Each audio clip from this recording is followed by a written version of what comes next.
ভারতের প্রধানমন্ত্রী নরেন্দ্র মোদী মুকেশ আম্বানির ছেলে অনন্ত আম্বানির বিয়েতে গতদিনে গিয়েছিলেন। তার ভিডিওটা আপনারা দেখছেন এবং ভারতবর্ষ কেন গোটা বিশ্ব দেখছে যে একজন ধনী পরিবারের পারিবারিক একটা বিবাহ কিভাবে গোটা দেশের একটা পরব হয়ে দাঁড়িয়েছে, যেন একেবারেই জাতীয় উৎসব চলছে।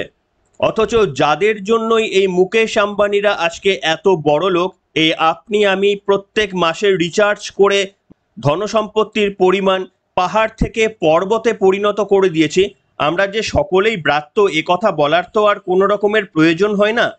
আমরা আপনারা সেই মহাযজ্ঞ থেকে একেবারেই ন্যাশনাল একটা উৎসব থেকে আমরা সকলেই ব্রাত্য। জানি না কেন্দ্র সরকারের তরফ থেকে আবার এটাকে ন্যাশনাল কোনো অনুষ্ঠান হিসাবে ঘোষণা করবে কিনা, করাই উচিত। তার কারণ বিজেপি থেকে তৃণমূল, সমাজবাদী পার্টি, এরকম ইন্ডি জোটের প্রচুর নেতারা সেখানে উপস্থিত হয়েছিলেন। আমার মনে হয় এটাকে একেবারেই ন্যাশনাল ফেস্টিভ্যাল হিসাবে ঘোষণা করা হোক। এবং আপনারা হয়তো খেয়াল করেছেন সমাজের সমস্ত স্তরের যারা যারা ধনী ব্যক্তি কিংবা যারা বিভিন্ন বিষয়ে প্রতিষ্ঠিত ব্যক্তি, সেটা খেলার জগতে হতে পারে, অভিনয়ের জগতে হতে পারে, বিজনেস হতে পারে, এই রকম তাবড় তাবড় ব্যক্তিরা শুধু ভারত নয় গোটা পৃথিবীর তাবড় তাবড় ব্যক্তিরা সেই অনুষ্ঠানে হাজিরা দিয়েছেন। এবং ইন্ডি জোটের প্রতিনিধিদের উপস্থিতি সেখানে যেমন ছিল রাজ্যের মাননীয় মুখ্যমন্ত্রী মমতা বন্দ্যোপাধ্যায় থেকে অখিলেশ যাদব, লালু প্রসাদ যাদব, এরকম অজস্র ইন্ডি জোটের নেতারা গিয়েছিলেন। ভারতের প্রধানমন্ত্রী নরেন্দ্র মোদী অবশেষে তারও দেখা মিলল। দেখুন, যেতেই পারেন, তার কারণ হচ্ছে পারিবারিক একটা অনুষ্ঠান, আর তিনি তো প্রধানমন্ত্রী হয়ে যাননি, আর আমাদের মমতা বন্দ্যোপাধ্যায় মুখ্যমন্ত্রী হয়ে যাননি, একেবারেই পার্সোনাল স্তরের নিমন্ত্রণ, তারা যেতেই পারে। আপনারা দেখুন ভারতের প্রধানমন্ত্রী নরেন্দ্র মোদী যখন গিয়েছিলেন সেই সমারোহ, সেই অনুষ্ঠানের একটি ছোট্ট ঝলক আপনাদের দেখাই।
যাই হোক, আপনারা দেখলেন, এটা নিয়ে আজকের পর্ব না, শুধুমাত্রই মনে কিছু প্রশ্ন ছিল। এবং গরিব একটা দেশ, সেই দেশে একজন পরিবারের এইভাবে বিবাহ সম্পন্ন করা হচ্ছে, এটা একটু দৃষ্টিকটু ব্যাপার। তার কারণ একদিন দুদিন ধরে নয়, একেবারেই মাসের পর মাস ধরে চলছে এবং জানি না আরও কত মাস ধরে এই বিবাহ পর্ব চলবে। যাই হোক, তবে যেটা আপনাদের সামনে বলবো যে নরেন্দ্র মোদী নিশ্চিতভাবে পার্সোনালি তিনি যেতেই পারেন, কোনো নিমন্ত্রণ রক্ষা এটা কর্তব্যের মধ্যেও পড়েন, তিনি যেতেই পারেন। রাজ্যের মাননীয় মুখ্যমন্ত্রী মমতা বন্দ্যোপাধ্যায়ও গিয়েছেন, তা নিয়ে আমাদের কোনো বক্তব্য নেই। কিন্তু আমাদের বক্তব্য হচ্ছে নরেন্দ্র মোদী তো শুধুমাত্রই একজন সাধারণ মানুষ নন, তিনি একেবারেই শীর্ষ নেতৃত্ব। আর বিগত দিনে যে উপনির্বাচনগুলো হয়ে গেল, বিশেষ করে পশ্চিমবঙ্গে যা উপনির্বাচনের রেজাল্ট আসলো, এবং তাতে করে এখনো পর্যন্ত বিজেপির বহু কর্মী ঘর ছাড়া। এবং আপনারা যদি একটু খেয়াল করে দেখেন, দেখবেন যে বঙ্গ বিজেপি একেবারেই হতদম অবস্থায় পড়ে গিয়েছে। এমনকি 2026 সালের বিধানসভা নির্বাচনে এই বঙ্গ বিজেপি আদতে লড়বে কিনা, তারা নিজেরা লড়তে চাইবেন কিনা, এই প্রশ্ন আজকে আপনাদের সামনে আমি তুলছি। কেন তুলছি আপনাদের নিশ্চিতভাবে ব্যাখ্যা করব। তার আগে আপনাদের শোনাবো রাজ্যের মাননীয় মুখ্যমন্ত্রীর একটা ছোট্ট বক্তব্য।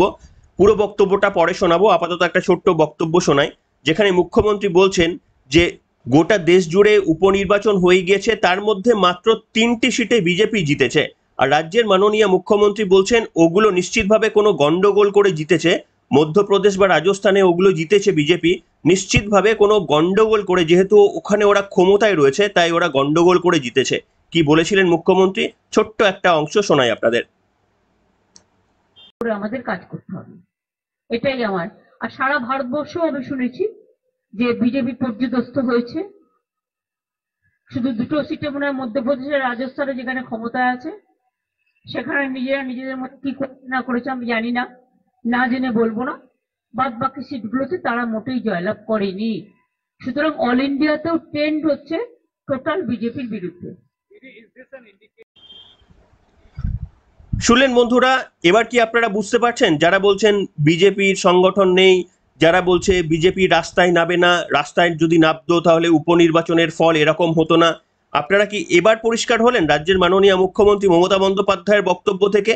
তিনি প্রশাসনিক কর্তা, তিনি পরিষ্কারভাবে বুঝতে পারছেন যে উপনির্বাচনে জিততে গেলে একেবারে এই ধরনের কার্যকলাপ করতে হয়। নিজের দলের সম্পর্কে তো বলতে পারবেন না স্বাভাবিকভাবেই। তিনি বললেন বিজেপি যে মাত্র 3টি সিটে জিতেছে, বাকি সবগুলোতেই 10টা সিটে ইন্ডি জোটের প্রার্থী কোনো না কোনো জিতেছে। সেখানে ওই 3টি সিটে যে বিজেপি জিতেছে গোটা দেশ জুড়ে, সেখানে মমতা বন্দ্যোপাধ্যায় ইঙ্গিত করলেন যে কোনো একটা কিছু গন্ডগোল করে জিতেছে। এবার আপনারা বলুন, যারা আমি দেখছিলাম অনেক বড় বড় ইউটিউবাররা রয়েছেন যারা অ্যানালিসিস করছিলেন, আরে বঙ্গ বিজেপি রাস্তায় নামেনি, রাস্তায় নামলে ফল অন্য হতো।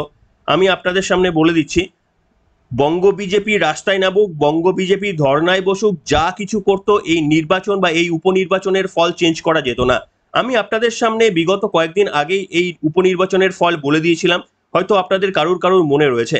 আমি এটাও বলেছিলাম যে বিজেপির উচিত পশ্চিমবঙ্গের নির্বাচনকে বয়কট করা, তার কারণ যতক্ষণ না পর্যন্ত একেবারেই শান্তিপূর্ণ নিরপেক্ষভাবে নির্বাচন করা সম্ভব হচ্ছে, পশ্চিমবঙ্গের নির্বাচন থেকে একেবারেই বয়কট করে দেওয়া উচিত। আমার এটা ব্যক্তিগতভাবে অভিমত ছিল। আপনাদের একটা ছোট্ট ভিডিও দেখাতে চাইবো। ভিডিওটা নিয়ে আমারও কিছুটা কনফিউশন রয়েছে, কিন্তু আমার যে প্রশ্ন রয়েছে সেটা আপনাদের কাছে দেখাবো, আপনারাও কিন্তু চমকে যেতে পারেন প্রশ্নটা শুনলেই। আচ্ছা দেখুন, এই বাগদা কেন্দ্রের যে তৃণমূল কংগ্রেসের প্রার্থী, সর্বকনিষ্ঠ প্রার্থী হিসেবে তিনি রেকর্ড করেছেন, তিনি জয়লাভ করেছেন। তিনি বাগদা কেন্দ্র থেকে জয়লাভ করার পর এই যে জয়ী সার্টিফিকেটটা নিচ্ছিলেন, আচ্ছা দেখুন তো এই যে জয়ী সার্টিফিকেটটা তিনি নিচ্ছিলেন কার কাছ থেকে নিচ্ছিলেন? আমি খুব বেশি আমার নলেজ নেই, কিন্তু আমার যেটুকু ধারণা এটা নির্বাচন কমিশনের তরফ থেকেই কিন্তু তাকে সার্টিফিকেটটা ইস্যু করা হয়।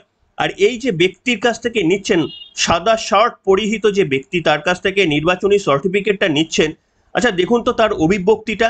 আমি জানি না, কারণ কোনো তথ্য আমি পেলাম না, কিন্তু আমার মনে হয় যেটুকু আমি আন্দাজ করছি উনি নির্বাচন কমিশনের প্রতিনিধি।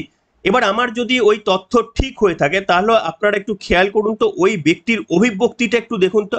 উনি তো তৃণমূলের কোনো কেউ নন সেটা বোঝা যাচ্ছে, একজন অফিসিয়াল কেউ হবেন, এবং স্বাভাবিক কারণে যেহেতু সার্টিফিকেট তুলে দিচ্ছেন আমরা ধরে নিতে পারি যে উনি হয়তো নির্বাচন কমিশনের কেউ।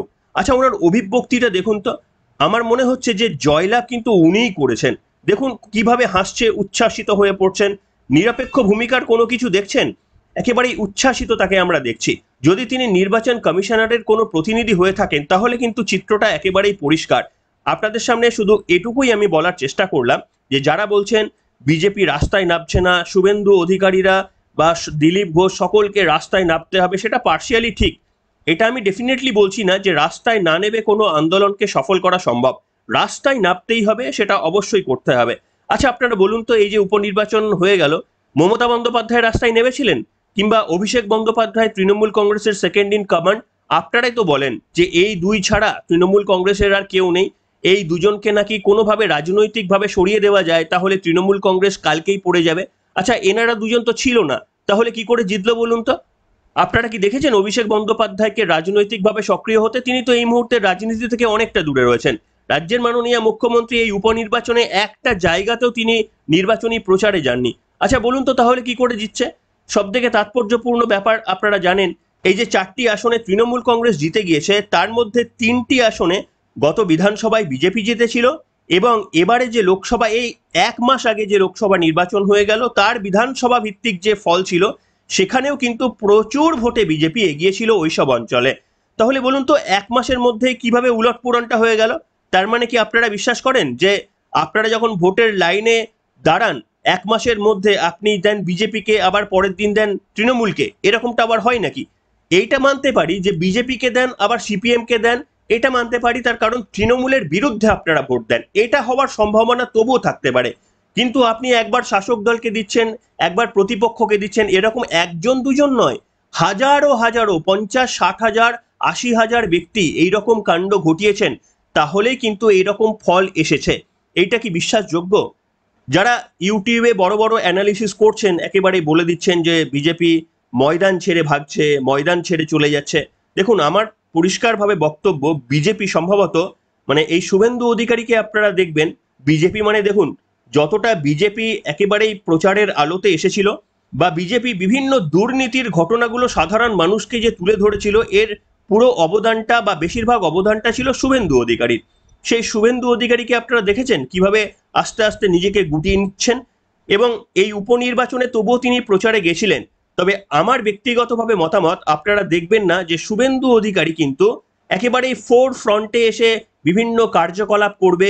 হ্যাঁ, নিশ্চিতভাবে তার একটা ধর্ণা কর্মসূচি রয়েছে, যেটা রবিবার দিন তার করার কথা, যেগুলো মানে আগে থেকে ডিসাইড করা হয়ে গেছে। সেগুলো বাদ দিয়ে আমার মনে হয় না আমরা সেইভাবে শুভেন্দু অধিকারীকে দেখতে পারবো যে তিনি আরো একবার চেষ্টা করা, তিনি আরো একবার মারাত্মক চেষ্টা করবেন, সবকিছু করবেন। আমার মনে হয় না। তার কারণ দেখুন, 2021 সালে বিজেপি যা এফোর্ট দিয়েছিল, এবং সেই সময় বিজেপির হয়ে যা হাওয়া ছিল, আর যা রেজাল্ট এসেছে সেটা সম্পূর্ণ বিপরীত।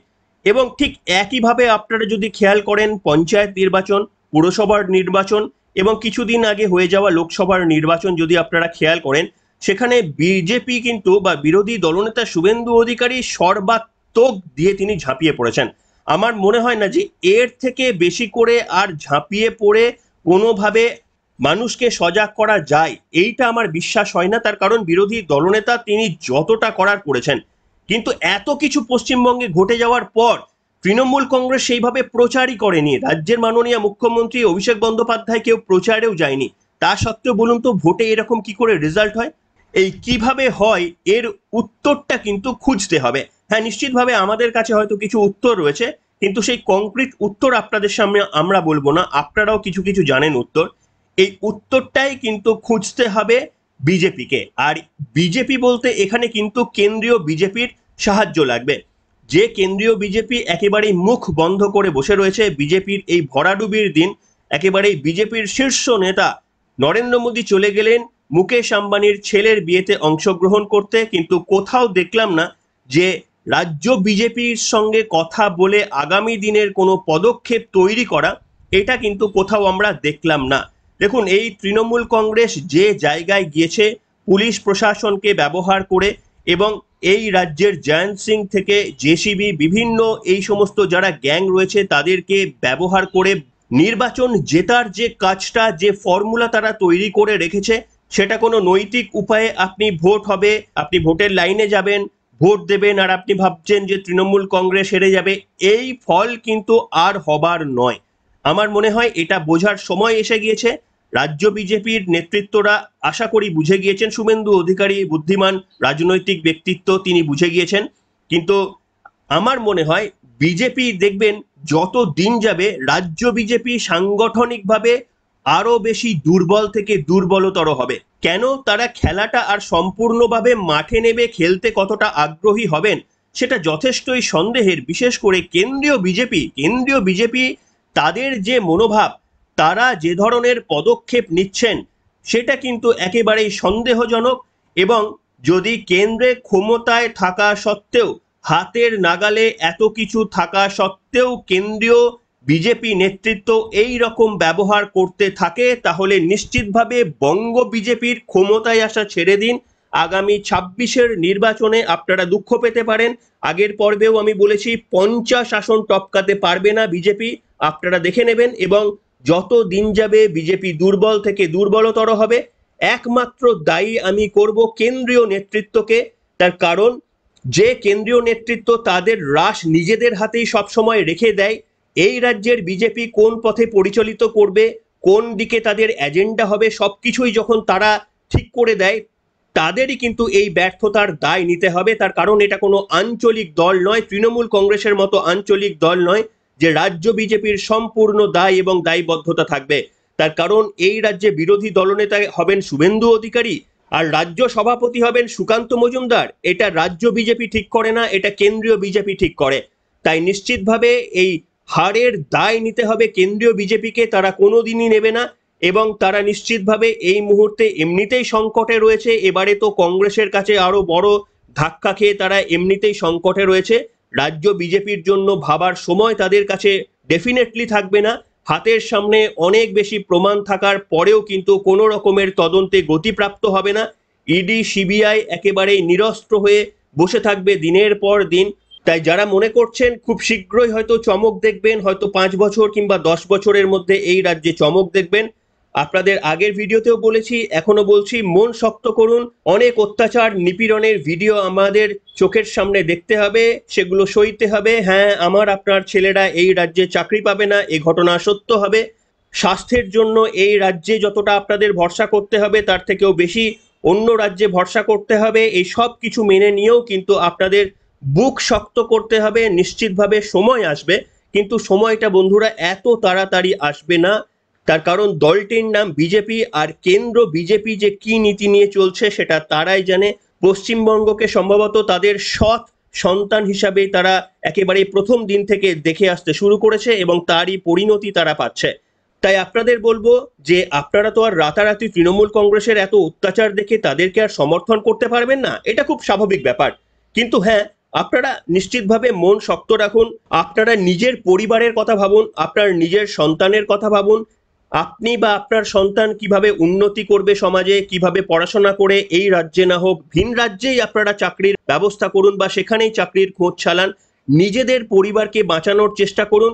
রাজ্য সরকারের ওপর ডিপেন্ডেন্ট যতটা কম হওয়া যায় ততটা হতে হবে। নিজেদের আত্মনির্ভর হতে হবে। হ্যাঁ, যদি দরকার পড়ে অন্য স্টেটের হেল্প তাহলে নিতে হবে, যেমন পড়াশোনার ক্ষেত্রে বলুন, চাকরির ক্ষেত্রে বলুন, নিশ্চিতভাবে নিতে হবে। সেগুলো কিন্তু করতেই হবে। এইভাবে নিজের ফ্যামিলিকে শক্ত করুন। আপনি এই আশায় বসে থাকবেন না এই রাজ্যে কবে পরিবর্তন হবে, তবে শিল্প আসবে, তবে শিক্ষা হবে, আপনার ছেলে চাকরি পাবে, আপনার স্বাস্থ্য একেবারে সুরক্ষিত থাকবে। এই আশায় বসে থাকার কোনো প্রয়োজন নেই। এমন একটা সময়ের মধ্যে আমরা এসেছি। নিজের পরিবারকে শক্ত করুন। কোনো তৃণমূল নয়, কোনো বিজেপি নয়, কোনো সিপিএম নয়, কোনো কংগ্রেস নয়, কেউ আপনার বিপদে আপনার পাশে থাকবে না। আপনি একমাত্র আপনার পরিবারের বিপদে আপনিই পাশে থাকবেন এবং আপনার টাকা, আপনার সঞ্চিত করা টাকা, এটাই একমাত্র আপনাকে সুরক্ষিত রাখতে পারে। তাই সৎ উপায়ে ইনকাম করুন, সেই ইনকাম থেকে সেভিং করুন। ডেফিনেটলি রেগুলার উপায়ে সেভিং করুন, ব্যাংকে টাকা জমান, একেবারে সমস্ত টাকা যেটা ইনকাম করছেন খরচ করে দেবেন না। নিজের পরিবারকে শক্ত করুন।